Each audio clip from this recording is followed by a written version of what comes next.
ইসলামের দৃষ্টিতে এলপিজি গ্যাসের সিন্ডিকেট বা কার্টেল করে দাম নিয়ন্ত্রণ বা কৃত্রিম সংকট তৈরি করা স্পষ্টভাবে নিন্দনীয় ও হারাম কাজ যদি এতে মানুষের ক্ষতি হয়।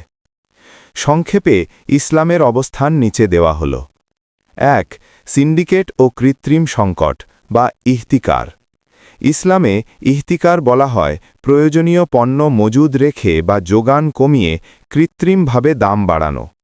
নবী সাল্লাল্লাহু আলাইহি ওয়াসাল্লাম বলেছেন, যে ব্যক্তি পণ্য মজুদ করে মানুষকে কষ্ট দেয় সে গুনাহগার। মুসলিম। এলপিজি গ্যাস মানুষের নিত্য প্রয়োজনীয় জ্বালানি। সিন্ডিকেট করে দাম বাড়ালে এটি ইহতিকারের অন্তর্ভুক্ত। ২. অন্যায় লাভ ও জুলম। সিন্ডিকেটের মাধ্যমে অস্বাভাবিক মুনাফা করা জুলম এবং হক্কুল ইবাদ বা মানুষের অধিকার নষ্ট করা। কুরআনে বলা হয়েছে, তোমরা অন্যায়ভাবে একে অপরের সম্পদ ভোগ করো না। সূরা নিসা। ৩. প্রতারণা ও বাজার বিকৃতি। যোগ সাজস্য করে বাজার বিকৃত করা প্রতারণার শামিল, যা হারাম। ৪. রাষ্ট্রের ভূমিকা। ইসলামে রাষ্ট্রের দায়িত্ব হল বাজারে ন্যায্য প্রতিযোগিতা নিশ্চিত করা, সিন্ডিকেট বা মজুতদারি ভাঙা, প্রয়োজন হলে দাম নিয়ন্ত্রণ করা। এটি মাসলাহা বা জনস্বার্থ রক্ষার জন্য বৈধ। ৫.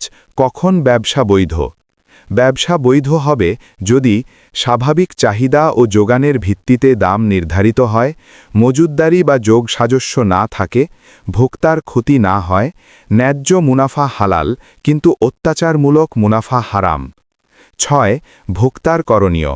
অন্যায়ের প্রতিবাদ করা, সংশ্লিষ্ট কর্তৃপক্ষকে জানানো, বিকল্প ব্যবস্থা নেওয়া সম্ভব হলে।